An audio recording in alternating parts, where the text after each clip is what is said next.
Hi, I'm John McCoy, Columbia Association's Watershed Manager. I'd like to talk to you a little bit about our rain garden cost share program. This is a rain garden behind me. We have built this to trap rainwater that's flowing off the backyard and flowing down that roof spout off the roof. It catches and pools water about 6 inches deep, lets it infiltrate, and then when it fills up, it flows out this nicely armored rock channel here. It is planted with nice perennial plants that will bloom during the summer. Some of them will maintain some structure during the winter for it. And to the advantage of the homeowner, our cost share program actually pays for 75% of the installation cost.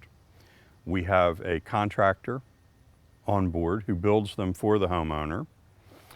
And with the county's new stormwater utility in place, a rain garden like this, which treats part of the roof runoff, makes a homeowner eligible for a credit against their utility fee, and they should also be eligible for a reimbursement on their portion of the cost.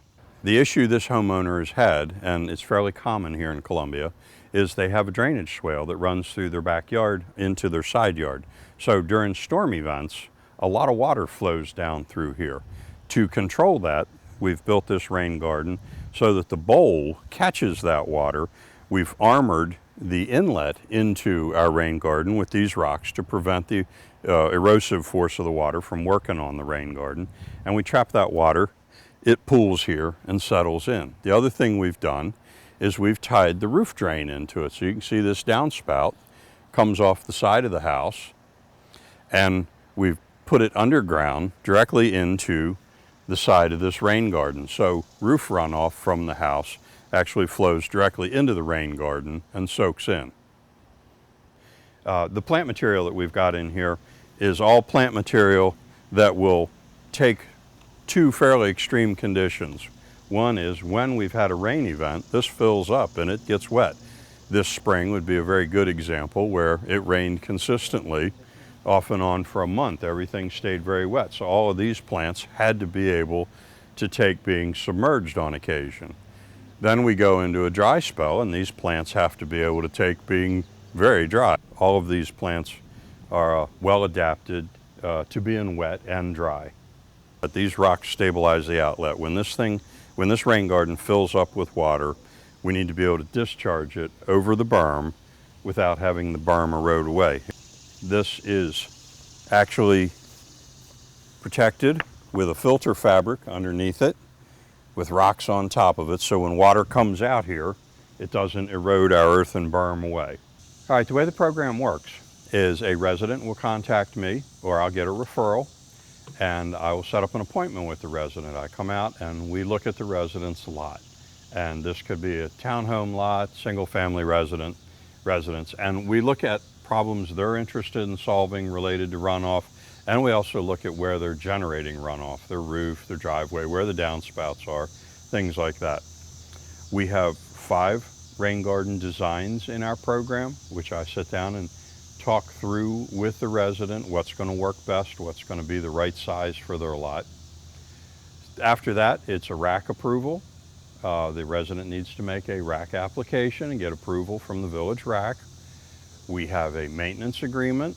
The resident needs to pay their cost share, and then I come out with the installer and we flag out the location, make sure the resident and the installer are clear where the rain garden's going, what's going in the rain garden as far as plant material, and then the installer calls Miss Utility, and then they set up an installation appointment and they come out and build it. This is a great example of one of the types of problems we're trying to solve with our rain garden program. We have a house up on the hill, a downspout that comes down, discharges water down this slope. You can see the eroded spot here on the slope. That soil ends up right here on the sidewalk. A couple of issues with that. It's a safety problem, it's messy, and as it fills up, that soil, when there's rain, flows right next to it into the storm drain, which ends up down in the Little Patuxent River on down into the Chesapeake Bay. That's an erosion problem, it's a water pollution problem, and there's a little bit of a safety issue here. This we can solve. We take that downspout, we direct that downspout directly into our rain garden up on top of the hill and change the way it discharges and the location of the discharge, so it's discharging out into the backyard into a small creek on the other side of the backyard, which then flows in a clean manner. We get both filtering through the rain garden as that water soaks into the rain garden, and we get filtering from the lawn behind the rain garden. The Rain Garden Cost Share program is available to Columbia residents who live in the Little Patuxent Watershed. If you need help determining whether you are eligible for the program, drop me an email or give me a call at john.mccoy@columbiaassociation.org or 410-312-6336.